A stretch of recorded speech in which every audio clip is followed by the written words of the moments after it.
This is Tar Heel Talk, an in-depth look at the issues and people making news in North Carolina. Here's your host, Sonia Williams. Clubfoot is one of the most common birth defects in the world, affecting 1 out of every 800 children worldwide.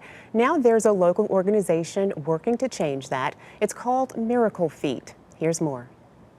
Clubfoot is a root cause of poverty for the children that are born with it. These kids tend to be marginalized, hidden away. They're not going to go to school, they're going to be illiterate, they're not going to be able to get a proper job. Clubfoot is one of those rare conditions that it's actually a really easy solution for. It's not preventable in the sense you can't prevent children from being born with it, but it is, in almost all cases, completely treatable. We really believe that it's actually possible to deliver treatment to every child born with clubfoot globally. I think all parents can really relate to the idea that we want to enable children to kind of be able to live to their potential as much as possible. The reason why I give to Miracle Feet is the kind of change that they can have, the really transformational impact on a person's life. As an investor, I feel like this is a very, very high return. The potential of eradication around the world within the next 10, 15 years is really high. You can eradicate the effects of a disease for the planet. Who wouldn't sign up for that?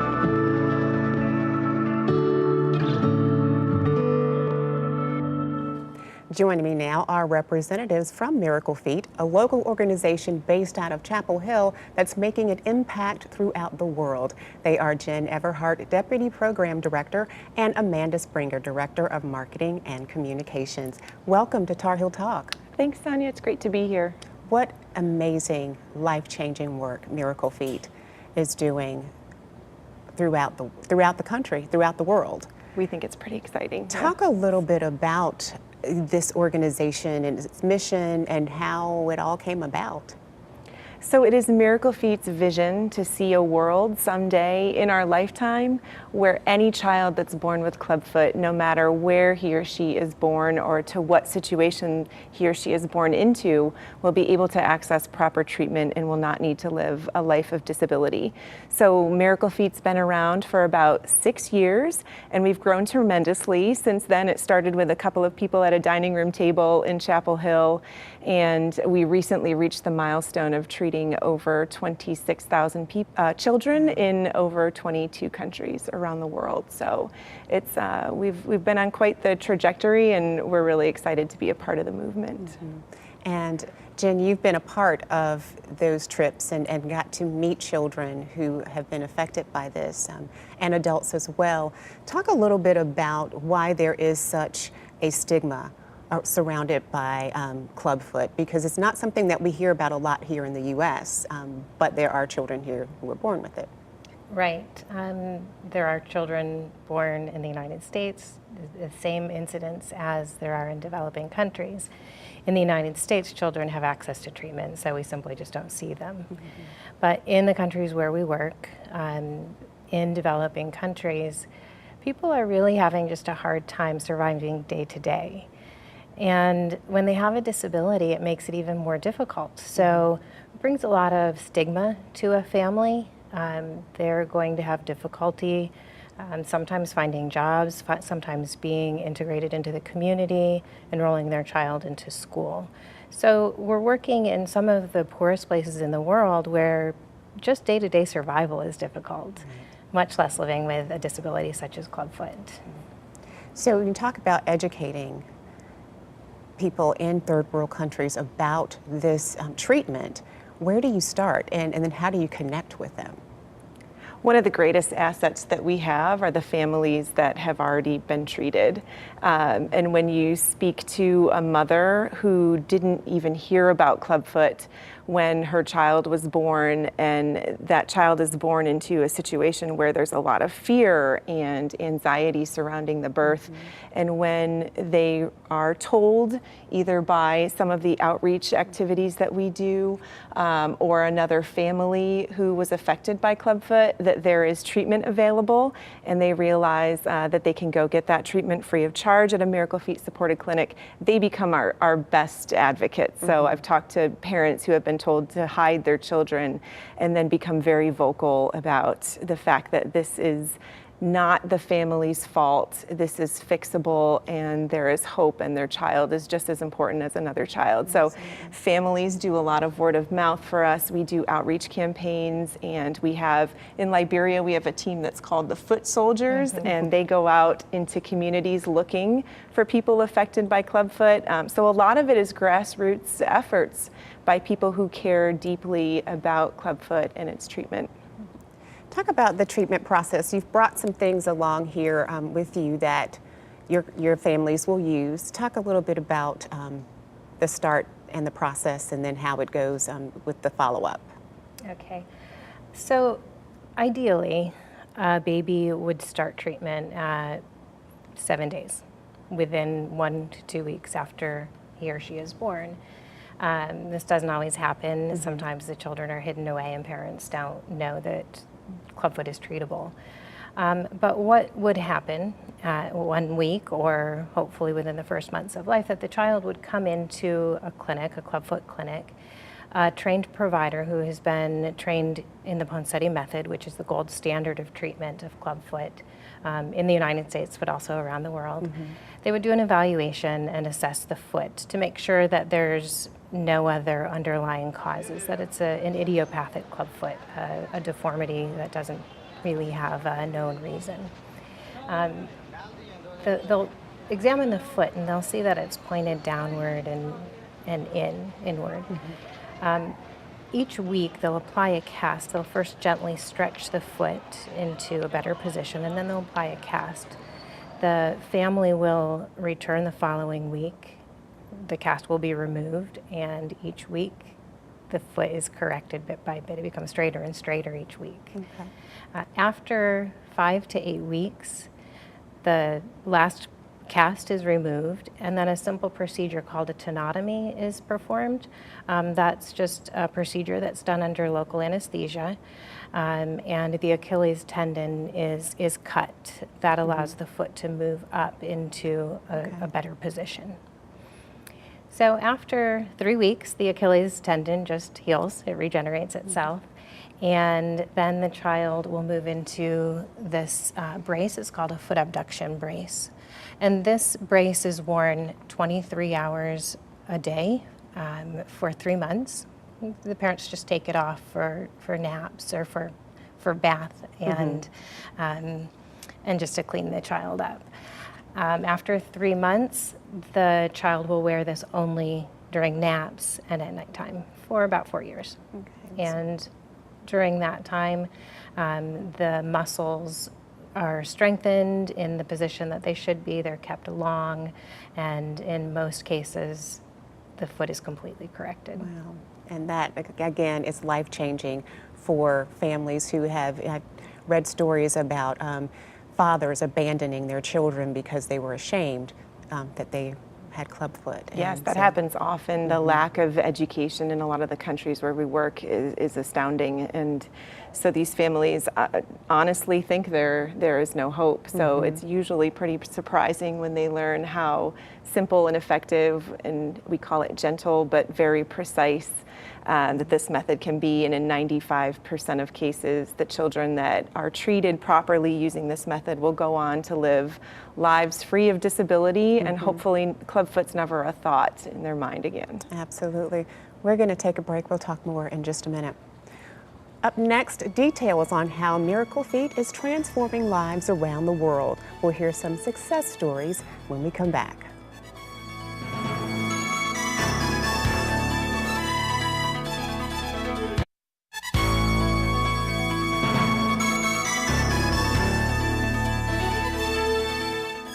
Today's show focuses on a local organization that's making an impact around the world. Miracle Feet is based out of Chapel Hill and is a nonprofit organization that provides medical care for low-income children and adults who have clubfoot. Clubfoot is one of the most common birth defects in the world. And with us again is Jen Everhart, Deputy Program Director, and Amanda Springer, Director of Marketing and Communications. They're both with Miracle Feet. Now, before the break, we were talking about just the simple process that can change the lives of not only children, but their entire families in third world countries, the areas where you serve. Talk a little bit about some of those sweet people that you've met and witnessed their transformation. Well, I can tell you about a boy named Alan from Brazil. He is one of the first children that we treated when Miracle Feet started, so we really did get to see his progress through treatment and to become a very active and healthy little boy. Okay, so that's not Alan. That's shoot, we started with Henry. Okay, yeah, sorry. But that's okay. But that's okay. You could talk about Alan because we've got a sweet little video of Alan as well. So Alan's story is incredible. He was actually found by a healthcare worker. He was living under a bridge with his mother, who was unemployed, and they were having some serious issues as a family. And when they found him, he was about 1.5 years old, and a nurse brought him into the public hospital there where Miracle Feet supports a clinic, and he was enrolled in treatment. And his mother actually ended up not being a part of the family anymore, and he was adopted by the couple that you see him running into the arms of. So his story is a very happy one that started very tragically.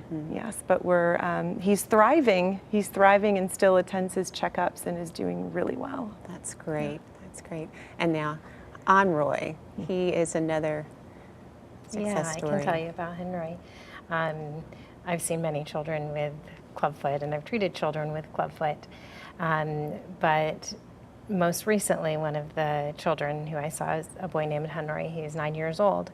And I was traveling in Liberia, in a very remote part of the country, 3 or 4 hours into the rainforest. And I was traveling with a journalist and with our executive director. And we were visiting a family, a 3-generation family, a grandmother, mother, and baby who had been treated for clubfoot. The grandmother and the mom had not. Well, we were talking to this family about the struggles that they've had throughout their life because of having clubfoot, and then the baby who has been treated and the hopes that they have for her. We asked if they knew anyone else who had clubfoot, and they said they did. Behind the scenes, we didn't realize this was happening, but someone went to find the boy. And as we were leaving this small village, up comes this boy, Henry. 9 years old. He was very shy, and you could just see on his face that he was ashamed. He was the center of attention, and it was because of his disability. And we do have a little video clip of Henry walking there. That was at the moment he came to see us. Oh. So I was here, I was in the background, and as you can see, Henry has one clubfoot that is really bent in, and he's walking on the tops of it. Our partner in Liberia was very committed to seeing Henry being treated. But he also knew that it would be difficult because he's a boy who has never left that part of Liberia. Just to get him was a trek out into the forest. But he managed to convince the family to let Henry come to the city to be treated. We have some very interesting footage of them going to get him from his village. He's one of 10 children. His mom's a widow. And they're living in poverty. They're struggling day to day, yet this is her child and she loves him. And it was very difficult for her to let him go into the city with strangers. So we had to work on really building trust and letting the mom know that it wasn't her fault, that it's something that could be treated, and that she could trust our partners in Liberia to take really good care of him and to bring him back, hopefully with really straight feet, walking correctly. He's in treatment now. He should be in his 5th or 6th cast now. And because he's older and he's been walking on his foot like that for quite some time, it'll take a little bit longer. But I expect probably in another 3 to 4 weeks, his treatment should be completed. Right. And we're really looking forward to how the village welcomes him back. Absolutely. After they see his feet corrected.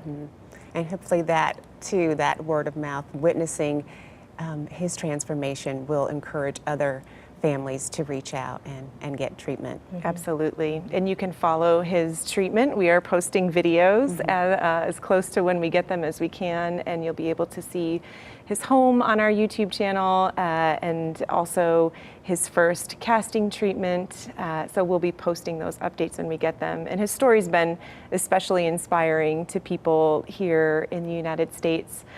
There's a boy who is also 9 years old who was born with clubfoot, who was so inspired by his story that he would like to become Henroy's pen pal. So he sent his first letter to the clinic today, and the director at the clinic said Henroy would very much appreciate knowing that he's not alone. So these stories are incredible for the people that get to witness them, but also inspiring for people who are also dealing with clubfoot here in the United States. Absolutely. We're going to take another break. We'll talk more in just a minute.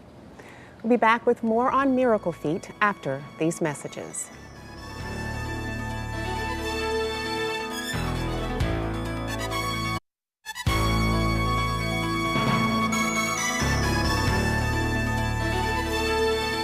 Welcome back to Tar Heel Talk. I'm Sonia Williams. We're talking today about Miracle Feet, a local nonprofit organization that is making a huge impact throughout the world. Miracle Feet provides medical care for low-income children and adults who have clubfoot.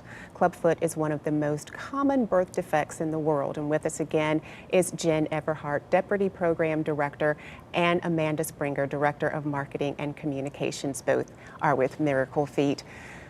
Such life-changing work that your organization is doing on a daily basis. This work is being done at a very low cost when you look at the impact you're making on not just a child, but their entire family. I think that is one of the things that makes Miracle Feet really stand out. It is indeed an average of $250 that can provide full treatment for a child. So our model of support, Miracle Feet, works with partners in the countries we support to enhance and grow clinics and public hospitals that are already established, and we'll help them bring more children in. We'll help with awareness, and then of course supplies. So plaster of Paris is not an expensive material. So with the plaster of Paris and then our Miracle Feet brace, which only costs $20 to manufacture, we partner with Clark Shoes and Suncast Plastics, and the Stanford Design School helped us design this a few years ago. So for only $20, a brace can be provided for free for a child. So for $250, when we've done the studies, it can return about $13,000 in lifetime earnings per child that we treat. So it's an incredible return on a philanthropic investment, no matter how it's an incredible return on any investment, but let alone the life-changing results that can happen. So that's why we feel really strongly that we've got something here that we can actually solve on a global scale, and we're working with different organizations around the world to hopefully make that a reality. Absolutely. And you're working with a number of not only organizations, but you're in a number of countries around the world. Yes, we work in 22 countries. We're working in Asia, Latin America, and Africa.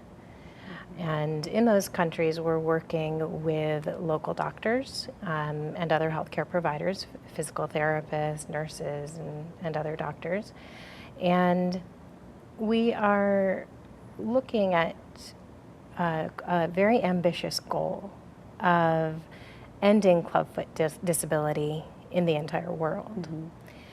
So we're in 22 countries now. Our goal is that within the next 5 years, those countries will be working towards 70%, treating 70% of the children that are born in those countries. But then we need to expand to countries where there are no clubfoot programs. And it's very ambitious, but we do have a plan, and we have a model that has proven successful in the 22 countries where we are, and we believe that we can scale that to the rest of the world. And we're looking at video here of an adult whose clubfoot has gone untreated. That is, it looks like a pretty painful and severe case.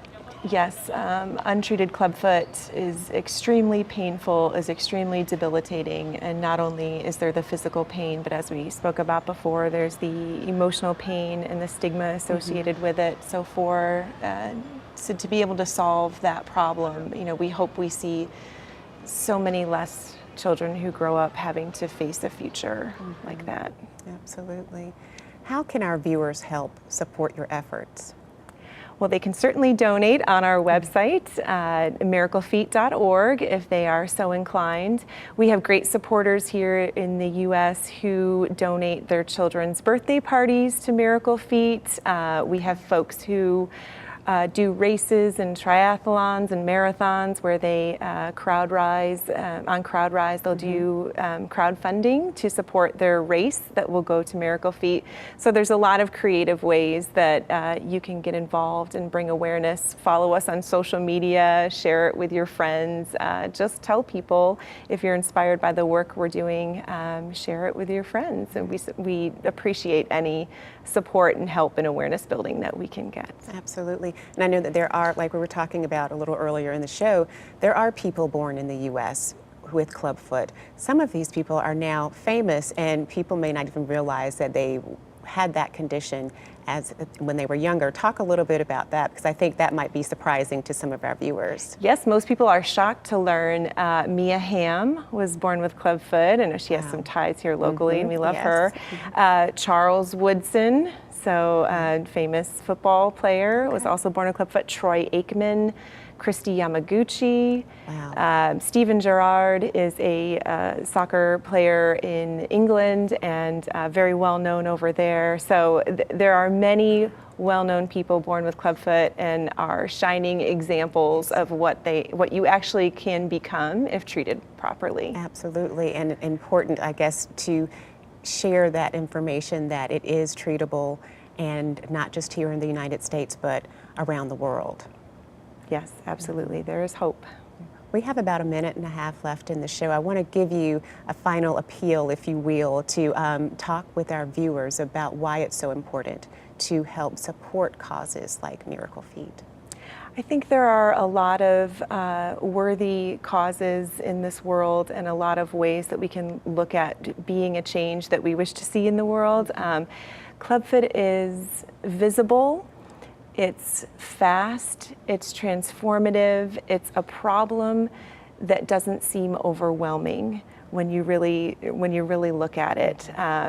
Some plaster of Paris and a brace is all it takes to change a life. Wow, and change it forever.